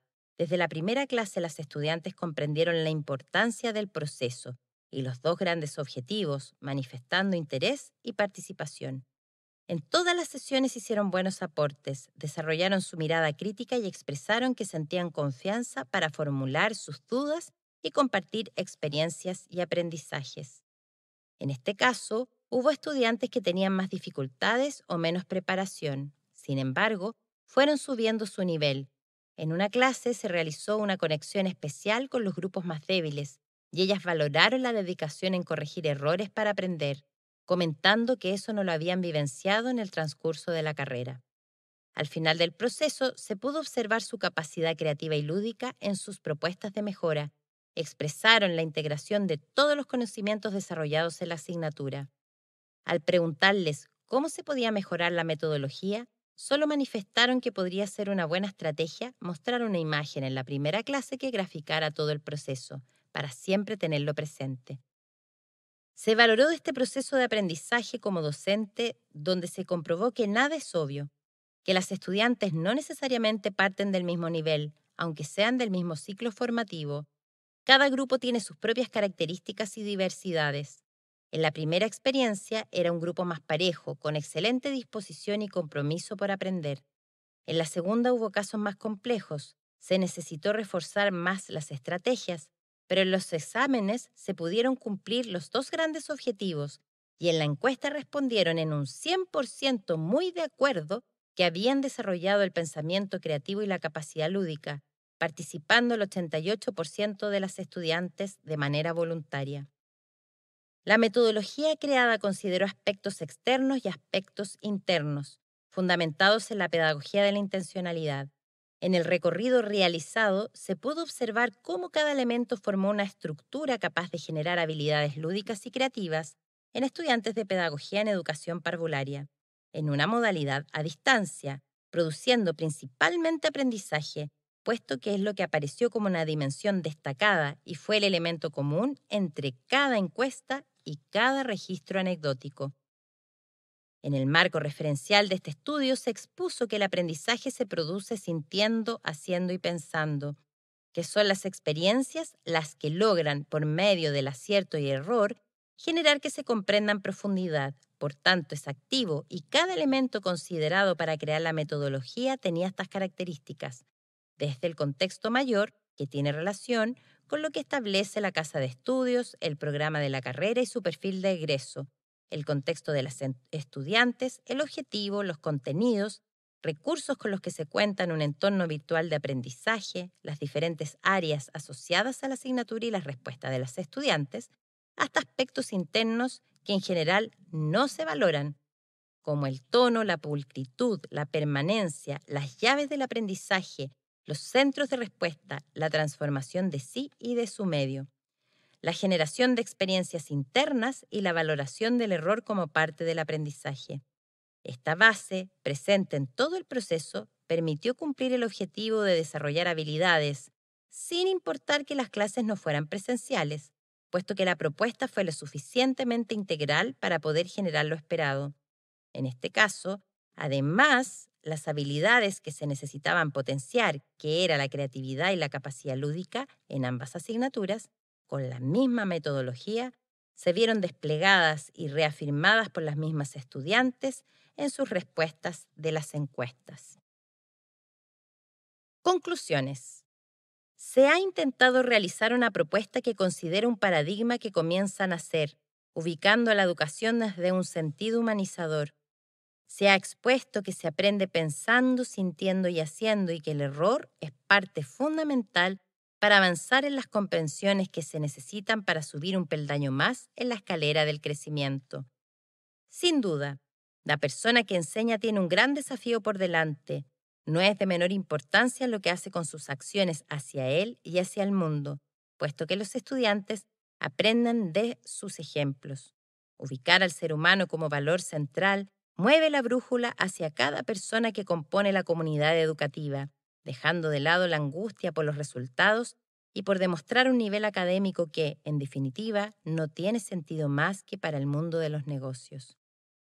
Al valorar al individuo, la vocación y los talentos que desarrollen los educadores son los cimientos para avanzar hacia una educación rica en sentido, donde la creatividad, la capacidad lúdica y el disfrutar de la labor son instrumentos para acompañar el desarrollo integral de los estudiantes en sus diferentes etapas. Tomar conciencia de aspectos internos para planificar las clases cambia el rumbo hacia una nueva cultura, donde se enfrenta al mundo desde la integralidad, considerando el tono, la permanencia, la pulcritud, la humanización de los centros de respuesta, la valoración del error como parte del aprendizaje y las estrategias de transformación personal y social, llevando a la educación a un oficio real, donde la experiencia es la esencia del acto de enseñar, aprender y evaluar, como un ciclo sin fin en espiral ascendente que invita a aprender sin límites. Este escrito pretende compartir desde las vivencias con niñas, niños, adolescentes, estudiantes de pedagogía y educadores una antorcha para iluminar el nuevo mundo. Si estás escuchando estas palabras, puedes elegir tomar esa antorcha y junto con tu propio fuego sumarte a este propósito de humanizar la educación. Referencias y fuentes de información. Aguilar y Vice 2010, Pedagogía de la Intencionalidad, Santiago, Virtual Ediciones. Aliaut 2017, Los Artesanos de la Enseñanza, Buenos Aires, Paidós. Araya, Iturriaga y Silva 2018, Propuesta Curricular de Educación Parvularia, desde la voz de sus protagonistas, Viña del Mar, UDLA. Caravantes Olivares y Contreras Salinas 2020, Educación humanizada para una democracia humanamente democrática, Revista Educación. Céspedes 2018, Charla sobre neurociencias y educación, Jornadas Trasandinas de Aprendizaje, Santiago. CNCA OEI 2016, Taller de Teatro, Protagonistas en el Juego, Valparaíso. Comte, 1875, Principios de Filosofía Positiva, Santiago, Imprenta de Librería del Mercurio. Gamandé, Las Inteligencias Múltiples de Howard Gardner, Unidad Piloto para Propuesta de Cambio Metodológico, Universidad Internacional de La Rioja. Gómez, 2018, Importancia de las Artes y el Desarrollo de la Creatividad en la Formación del Perfil del Docente, Revista Ciencias de la Educación. Heidegger, 1926, Ser y Tiempo, sin editorial. La Torre, 2015, Hay un mundo adentro, Santiago, Virtual Ediciones. La Torre, 2019, Experiencias y metodologías de aprendizaje en la acción, Santiago, Virtual Ediciones. Mera, Vila y Colonna, 2020, Guía para la Paz y la No Violencia, Lima, Perú, Hipatia. Ministerio de Educación 2018, Bases Curriculares de la Educación Parvularia, Santiago. Mistral 2017, Pasión de Enseñar, Valparaíso, Universidad de Valparaíso. Mondaca 2016, La Educación a Distancia, una necesidad para la formación de los profesionales. Novotny, Goyena, Di Tommaso, 2015, Preparando el Camino de los Nuevos Tiempos, Buenos Aires, Argentina, Hipatia. OEI 2014, Arte, Educación y Primera Infancia, Sentidos y Experiencias, Madrid, sin editorial. Ortega y Gasset, Ideas y Creencias. Piaget, 1991, 6 estudios de psicología, Barcelona, editorial Labor. Piaget, 2007, Psicología del Niño, Madrid, ediciones Morata. Precht 2016, presentación ponencia 21 de septiembre de 2016, 16 Jornadas Trasandinas del Aprendizaje, Sao Paulo. Pompey 2008, Método Estructural Dinámico, Buenos Aires, Cine Editorial. Rajadel, 2001, Los procesos formativos en el aula, estrategias de enseñanza-aprendizaje, didáctica general para psicopedagogos. Robinson, 2006, Las escuelas matan la creatividad, charla TED. Rodríguez, 1983, Acerca de lo humano, habla Silo, Buenos Aires, Cine Editorial. Rodríguez, sin fecha, Apuntes de psicología, Cine Editorial. Rodríguez, 1991, Cartas a mis amigos, Mendoza, Cine Editorial. Rodríguez, 2003, Humanizar la Tierra, Santiago, Virtual Ediciones. Safor Cada y Basiliades, 2011, Las leyes de educación en los comienzos del siglo XXI, del neoliberalismo al postconsenso de Washington en América del Sur. Vygotsky, La imaginación y el arte de la infancia. Vygotsky, 2009, El desarrollo de los procesos psicológicos superiores, Barcelona, Biblioteca de Bolsillo. Wallon, 2000, La evolución psicológica del niño, Barcelona, Biblioteca de Bolsillo.